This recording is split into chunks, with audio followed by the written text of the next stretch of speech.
Welcome back to Ultimate S&S. So we are going to be discussing which is better to keep as a flock animal, either quail or chicken. And can you make a distinction between the two as far as could you do one without the other? Well, absolutely. You can do either one. You can do both if you prefer. One of the things that I like most about quail is they do not consume anywhere near the amount of food as chickens. And you can give them extra food. See, I always make sure my quail have plenty of feed in there, and I try to fatten them up, especially when it comes time to butcher. Now, I can spend, $18 on a 50-pound bag, and that lasts my quail flocks about a month. I can take the same $18, buy 50 pounds of feed, and it will feed my chickens for about 2 weeks.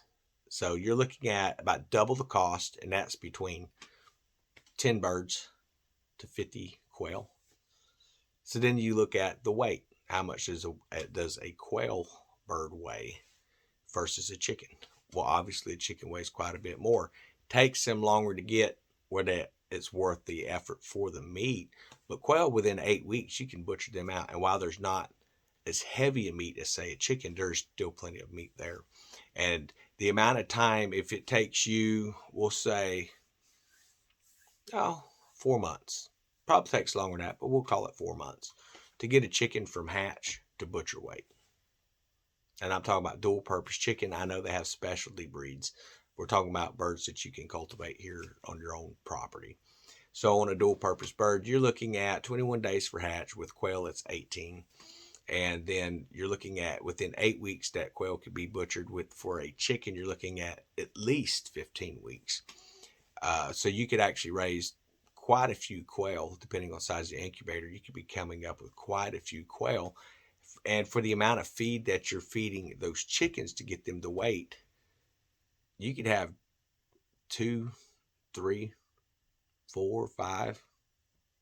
You could have about 5 hatchings of quail. And if you're hatching out 20 at a time, you're looking at 100 birds, and that's going to eat less than those chickens. And you're going to have quite a bit more food there.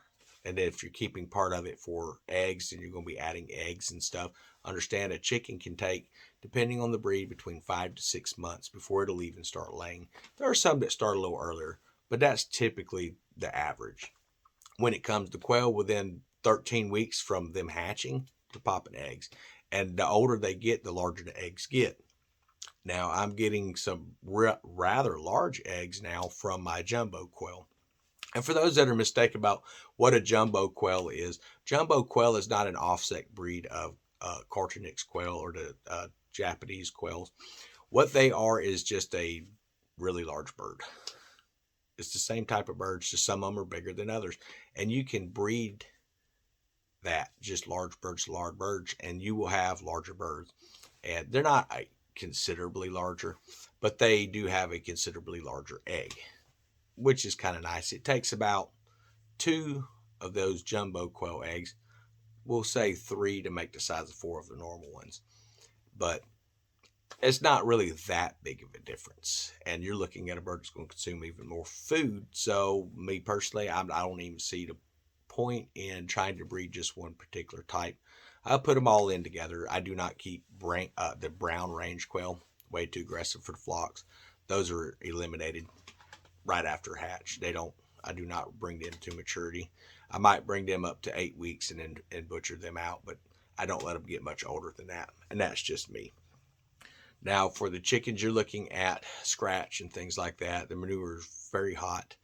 But if you're able to free range your chickens, then you can actually take and just turn them loose in, say, a garden at the end of the season and allow them to go around and peck and eat in the garden. And it's going to give this initial fertilizer before winter.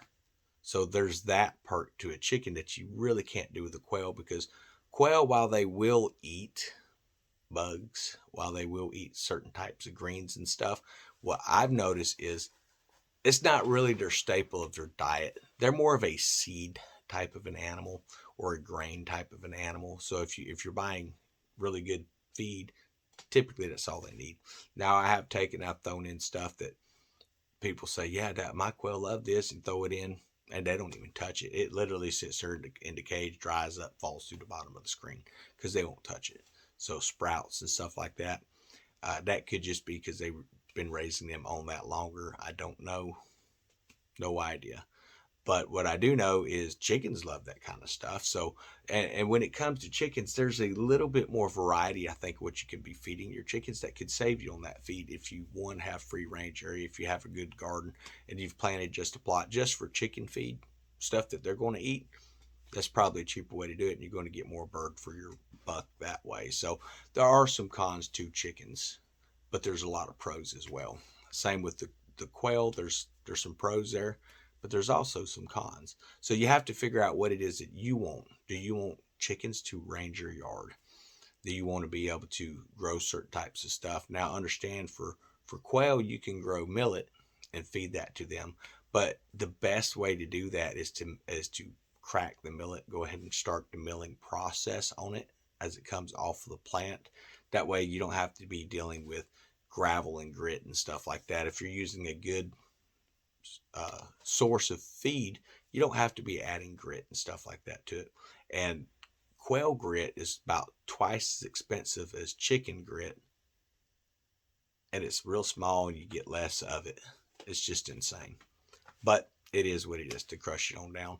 Now, what I've learned with quail is you can take and actually pulverize oyster shell down, not all the way down to a powder, but leave it slightly coarse but not sharp.